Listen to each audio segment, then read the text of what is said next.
सामाईन तुलबा व तालबात अस्सलामु अलैकुम रहमतुल्लाहि व बरकातहू। जैसा कि आप लोगों को मालूम है, मैंने इससे कबल और वीडियो बनाई थी दर्स 11 के बारे में, आर्यभट्ट और तरेगना। और आज मैं दर्स 12 दरक्सा 10 क्लास उर्दू लेकर हाजिर हूँ आप लोगों के सामने। तो दिलसाज क्लास में आपका इस्तकबाल है। तो देर नहीं करती हूँ, मैं स्टार्ट करता हूँ। फमीदा और मजली बेटी हमीदा की गुफ्तगू। आप लोग मेरे वीडियो को पूरा वॉच करें ताकि आप लोगों को दिक्कत ना हो। और इसको 5 मिनट के लिए देखेंगे तो आपको ही एग्ज़ाम में आपकी आसानी हो जाएगी और याद भी हो जाएगी। इसके लिख ली हुई, क्योंकि इनकी तारीफ़ के बारे में बयान कर रहा है। इसमें ऑब्जेक्टिव और सब्जेक्टिव सभी आते हैं, ठीक है। फमीदा और मजली बेटी हमीदा की गुफ्तगू डिप्टी नज़ीर अहमद के बारे में। डिप्टी नज़ीर अहमद कौन थे? ये नाविल निगार थे, ठीक है। ये नाविल निगार थे डिप्टी नज़ीर अहमद। नाविल निगार डिप्टी नज़ीर अहमद की तारीफ़। डॉक्टर नज़ीर अहमद की पैदाइश बंजौर के अफजलगढ़ परगना में 1836 ईस्वी में, यानी 1836, याद रखिए। कहाँ? अफजलगढ़ परगना, अफजलगढ़ याद रखिए, हुई। इनके वालिद का नाम सआदत अली था। क्या था? सआदत अली। नज़ीर अहमद का ख़ानदानी सिलसिले के बुजुर्ग अब्दुल गफूर आज़मपुरी से मिलता है। किससे मिलता है? आज़मपुरी से मिलता है, जो शाह अब्दुल कुद्दूस गंगोही के मशहूर खलफाए में से थे। नज़ीर अहमद ने गांव के ही मकतब में इब्तदाई तालीम की। पूछा जाएगा कौन सी मकतब में? तो गांव के मकतब में ही इनकी इब्तदाई तालीम हुई। देख लो दोस्तों। और मौलवी नसरुल्ला से अरबी की मयारी किताबों का दर्स लिया, यानी अरबी पढ़े उनसे, है ना। और आला तालीम हासिल करने के लिए दिल्ली चले गए। मतलब आगे की तालीम करने के लिए कहाँ चले गए? दिल्ली चले गए। और प्रिंसिपल कारगिल के ज़रिया 1845 ईस्वी में दिल्ली कॉलेज में दाखिला लिया। दिल्ली कॉलेज में दाखिला कब लिए थे? याद रखिएगा, दिल्ली कॉलेज में दाखिला 1845 में लिए, ठीक है। 13 साल की उम्र में नज़ीर अहमद की वालिद का इंतकाल हो गया। पूछा जाएगा क्वेश्चन, 13 साल की उम्र में किनका इंतकाल हुआ था? डॉक्टर नज़ीर अहमद के वालिद साहब का 13 साल की उम्र में वालिद का इंतकाल। इसके बाद 1853 ईस्वी तक दिल्ली में मुक़ीम रहे, है ना। इसी दौरान मौलवी अब्दुल खालिक की पोती से इनकी शादी हो गई। मौलवी अब्दुल खालिक, ये भी एक शायर थे, नाविल निगार की पोती से शादी हो गई। शादी के बाद हुसूल मयास के लिए पंजाब चले गए। शादी के बाद कहाँ चले गए? ये पढ़ने के लिए दिल्ली कॉलेज में, और फिर शादी के बाद, है ना, तो पंजाब चले गए। और टेम्पल साहब में 40 रुपये माहवार पर, यानी नौकरी करने के लिए, मुलाजमत करने के लिए सिलसिले में माहवार पर, यानी मंथली पर मौलमी यानी टीचर की मुलाजमत से इख्तियार कर ली। चंद सालों के बाद मुलाजमत से इस्तीफ़ा दे दिया, मतलब वो इस्तीफ़ा दे दिया, मतलब रिजाइन मार दिए, है ना।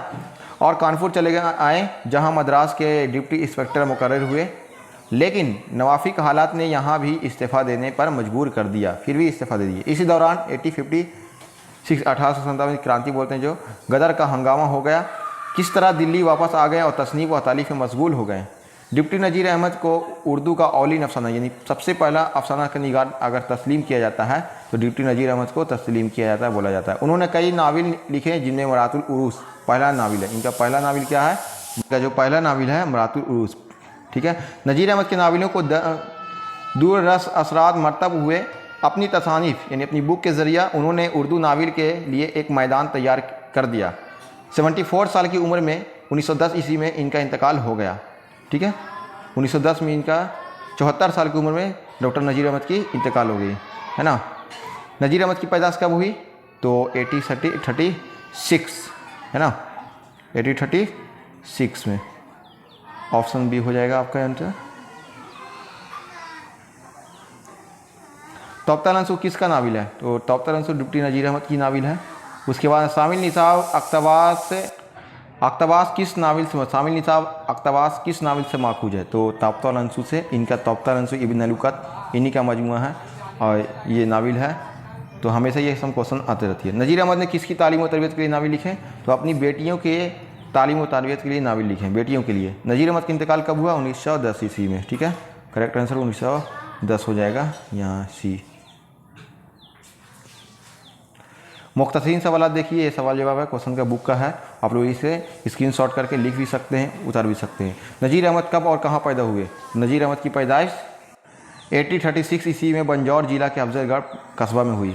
नज़ीर अहमद के किस 2 नाविल का नाम लिखे? तो ये इंपॉर्टेंट है, VVI इसको लगा लीजिए, काफ़ी इंपॉर्टेंट क्वेश्चन है, VVI कर लेना है।